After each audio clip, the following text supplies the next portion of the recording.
Halo guys, hari ini saya melanjutkan menceritakan alur cerita film The Legend of the Blue Sea. Nah, kita langsung saja masuk ke alur ceritanya. Let's go! Pada zaman Joseon, wali kota Damryung menanyakan nama dari Putri Duyung tersebut. Putri Duyung memberitahu namanya adalah sewa yang diberikan oleh seseorang. Putri Duyung itu mulai menceritakan pertemuan pertamanya di masa kecil dengan seorang anak laki-laki di pinggir pantai.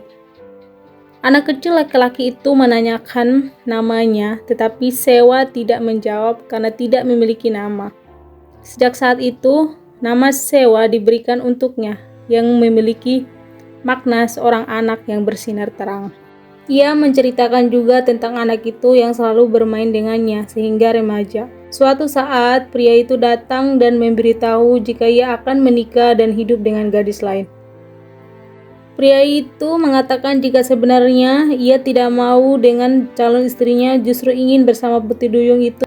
Ketika malam pertama pernikahan, pria tersebut lari dari rumah untuk menuju laut. Ia memanggil nama Sewa dan menerjang deras ke ombak pantai untuk mencarinya. Pria tersebut tenggelam, lalu Sewa datang dan menciumnya. Mendengar hal itu, Damryung terkejut dan menceritakan jika kematian istrinya disebabkan oleh penyakit paru-paru karena ketika malam pertama Damryung meninggalkannya. Dan ia tidak ingat alasan ia meninggalkan istrinya. Ia kembali menanyakan untuk memastikan apakah pria yang Sewa ceritakan adalah dirinya. Pada zaman modern, Jonjae terbangun di pinggir laut. Ia mencoba mengingat apa yang membuatnya tergeletak di pinggir laut. Ia hanya teringat kejadian dikejar oleh bawaan Jin Ok dan terkepung sehingga ia menjatuhkan dirinya sendiri ke laut. Teringat hal itu membuatnya merasa heran mengapa ia memilih terjun ke laut. Ia tak sengaja melihat gelang giok di tangannya, tapi ia tidak ingat apa-apa. Dengan pesawat, Jonjae kembali menuju Seoul. Di tempat duduknya, ia melihat arah laut dan melihat sesuatu, tapi ia hiraukan. Ternyata Putri Duyung melihatnya dari permukaan laut.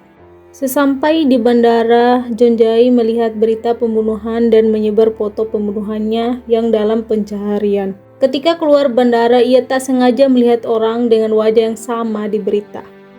Sesampai di depan rumahnya, Namdo terkejut melihat Jonjae yang selamat karena ia dikabarkan sudah tewas. Jonjae memarahinya karena sikap Namdo yang menggunakan rumahnya seakan miliknya. Bahkan paspor rumahnya diretas dan diganti oleh Taewo. Jonjae meminta Taewo dan Namdo untuk keluar dari rumahnya, tetapi Namdo dan Taewo sudah diketahui polisi, sehingga ia datang ke rumah Jonjae yang aman. Namdo berbisik dan meminta berbicara secara pribadi dengannya. Ia menarik Jonjae ke balkon untuk menanyakan keberadaan gelang yang Jonjae curi.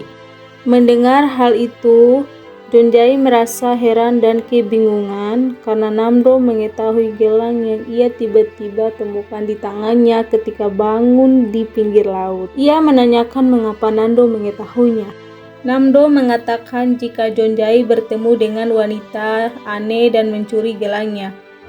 Karena memiliki nilai jual yang tinggi, Jonjae merasa bingung dan mengatakan jika ia tidak pernah bertemu dengan seorang wanita ketika perjalanannya. Namdo menyodorkan pesan berisikan foto gelang yang dikirim oleh Jonjae. Namdo menanyakan keberadaan gelang itu. Namdo meminta gelang itu, tetapi Jonjae menolak karena ia ingin memeriksanya dulu. Simchang berenang di laut, lalu teringat perkataan Jonjae jika ia kembali ke Seoul. Ketika Jonjae tertidur bermimpi mendengar suara wanita yang menyatakan cinta padanya. Kemudian ia terbangun dan merasa penasaran siapa wanita sebenarnya itu. 3 bulan kemudian, Simchang melihat sebuah perahu di permukaan laut. Ia menanyakan arah untuk menuju Seoul. Orang yang berada di perahu itu menunjukkan arahnya. Orang itu merasa terkejut melihat Simchang akan berenang bebas menuju di suatu pinggir pantai. Segerombolan ibu-ibu dikagetkan oleh seorang wanita yang tiba-tiba muncul dari kejauhan di pinggir pantai. Sim Chang menghampiri mereka dan menanyakan apakah tempat itu adalah Seoul. Namun jawaban mereka membuat Sim Chang sedih karena ia sudah berenang hingga muntah agar bisa menuju Seoul. Mereka menawarkan tumpangan untuknya karena mereka juga akan ke Seoul.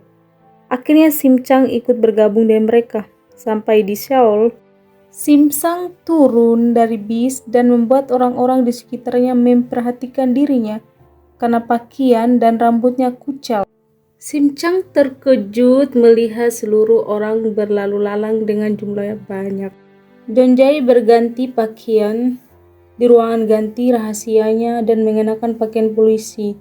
Ketika menuju garasi, Namdo memberitahu jika Nyonya Jin Ok akan menaiki lift di seluruh gedung dan meminta Taeyo mengatur lift itu dari atap dan menjalankan rencananya.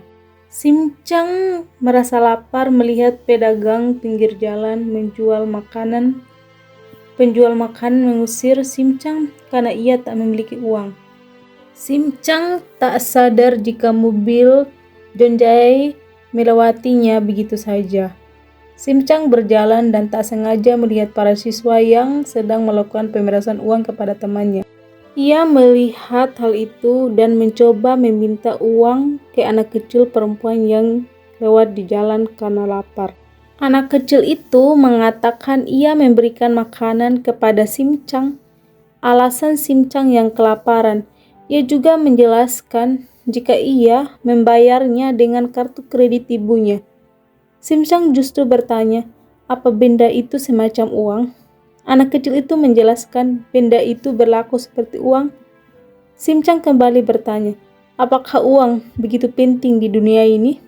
Anak kecil itu menjelaskan jika seorang bekerja keras untuk mendapatkan uang, begitupun ibunya sampai ibunya sibuk dari petang sampai petang mencari uang untuk membahagiakan dirinya.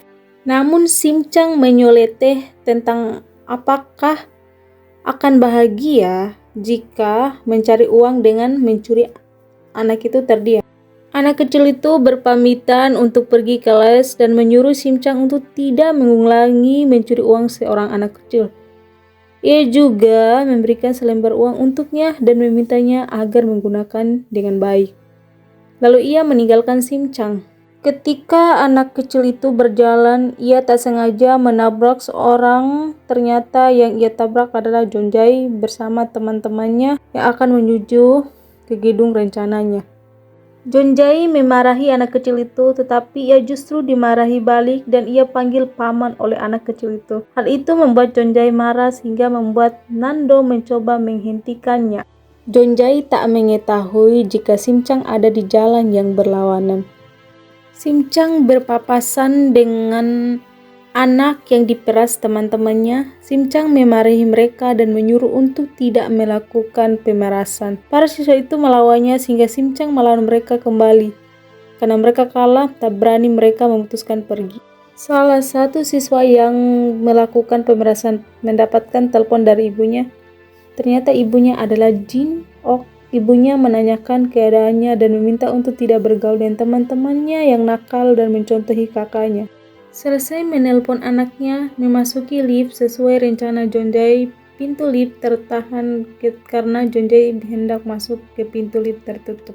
Taeyo melakukan tugasnya, yaitu memberhentikan lift itu. Di saat itu melepas kacamata hitam yang samarannya dan membuat Jin Ok menyadari jika Jin Choi yang menipu dirinya.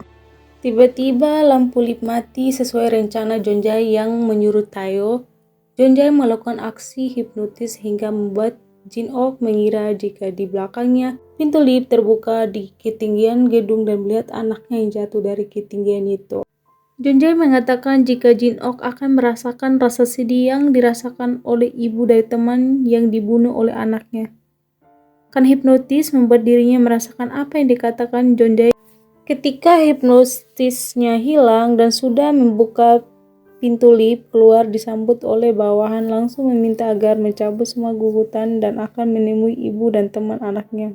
Setelah berhasil, mereka keluar menuju mobil. Namdo memuji keahlian hipnotis Jonjai. Tayo yang biasanya diam saja juga ikut menanyakan cara Jonjai melakukan hipnotis. Jonjai menjelaskan jika semua orang tidak bisa termakan hipnotisnya. Simcang menemukan mantel yang masih baru di tempat sampah. Ada wanita jalanan yang membiarkannya mencari pakaian di tempat sampah. Ia juga mengatakan jika di daerah sini adalah daerah orang kaya sehingga mendapat banyak pakaian baru di tempat sampah. Ia menanyakan asal Simcang dan alasan ia datang ke Seoul. Simcang menceritakan alasannya untuk mencari Jonjai. Wanita itu kembali menanyakan alamat dan nomor telepon pria yang ia cari, tapi Simcang tak memilikinya. Wanita itu menanyakan apakah ada suatu tempat di mana pria itu menyebutkan suatu tempat yang akan ia kunjungi. Simcang teringat perkataan Jonjai yang mengatakan jika ia di Seoul, ia akan mengajak Simcang melihat pemandangan bagus di gedung 63. Simcang diberitahu oleh wanita itu untuk naik bis menuju tujuannya. Ketika masuk bis, ia ditanyakan karena ia tidak memiliki kartu bis. Supir bis menanyakan apakah Simcang memiliki uang. Simcang mengeluarkan uang pemberian anak kecil itu tadi kepada supir bis. Supir bis merasa kesal karena uang yang diberikan tidak cukup, tetapi supir bis akhirnya menyuruh Simcang untuk masuk dan duduk. Ketika Yoran memasak sup rumput laut yang identik dengan hari ulang tahun, membuat Jonjo dan menanyakan siapa yang ulang tahun. Kemudian ia melihat anak Ciah yang anaknya ulang tahun jika anak juga berulang tahun hari ini. Ciah datang ke rumah Jonjai dan memberikan rumput laut buatan Yoran, pembantunya. Jonjai menanyakan bagaimana Ciah bisa tahu alamat rumahnya. Ciah mengatakan jika ia diberitahu oleh Namdo. Ketika memakan masakan yang diberikan Ciah, Jonjai mengingat masakan ibunya dulu. Tiba-tiba Namdo datang dan memuji Ciah. Ia menyiapkan semua ini untuk Jonjai. Ciah mengajak Jonjai ke bar untuk merayakan ulang tahun Jonjai. Namun, Jonjai menolaknya dengan alasan ia sudah memiliki janji. Kemudian Jonjai pergi meninggalkan mereka. Ciah memberikan uang kepada Namdo karena informasi alamat Jonjai. Ia menanyakan apakah Jonjai memiliki seorang pacar. Namdo menjawab dengan yakin jika tidak mungkin ada wanita yang bisa membuat Jonjai menyukainya. Ciah merasa curiga karena alasan Jonjai dan siapa yang janjian dengannya. Simcang masuk ke akuarium dan ditonton oleh orang-orang. Salah satu pengunjung anak kecil melihat Simcang dan menunjukkan ke ibunya. Anak itu memberitahu ibunya jika Putri Duyung memakan ikan-ikan itu. Ibunya tidak mempercayainya dan menjelaskan jika Putri Duyung hidup bersahabat dengan ikan, sehingga perkataan anak itu tidak mungkin. Pegawai di sana merasa heran karena acara pertunjukan belum saatnya dimulai. Seluruh pengunjung ramai menonton dan memotret Simcang. Simcang tak sengaja melihat Jonjai melewati akuarium, tetapi tidak melihatnya. Simcang mengikuti dan menggedor-gedor kaca akuarium agar Jonjai melihat dirinya. Namun Jonjai kembali berbalik arah dan pergi karena ia tidak mengingat Simcang. Para pegawai merasa kebingungan karena penyiram pameran Putri Duyung yang sebenarnya datang dan mereka heran bagaimana perempuan yang berpura-pura tadi bisa masuk ke akuarium. Tiba-tiba mereka melihat Simcang yang berjalan dari seberang. Ketika Jonjai berjalan menuju keluar, ia mendapat pesan dari Namdo. Namdo memberitahu jika ia sedang bertemu dengan Thomas, teman Jonjai yang membantunya saat masa pengejaran oleh bawahan Jin Ok. Namdo juga mengirim foto yang diambil Thomas dan foto itu terdapat wanita yang Jonjai tipu. Jonjai terkejut dan memperbesar foto untuk melihat wajah wanita itu. Wanita itu mengenakan gelang giok yang ada pada dirinya. Karena hendak ditangkap, Simcang melempar para pegawai dan kabur. Jonjai langsung bergegas lari masuk kembali ke akuarium mencari wanita yang ia lihat. Setelah mengelilingi akuarium lalu menghampirinya, melihat mata Simcang yang berkaca-kaca menatap dirinya.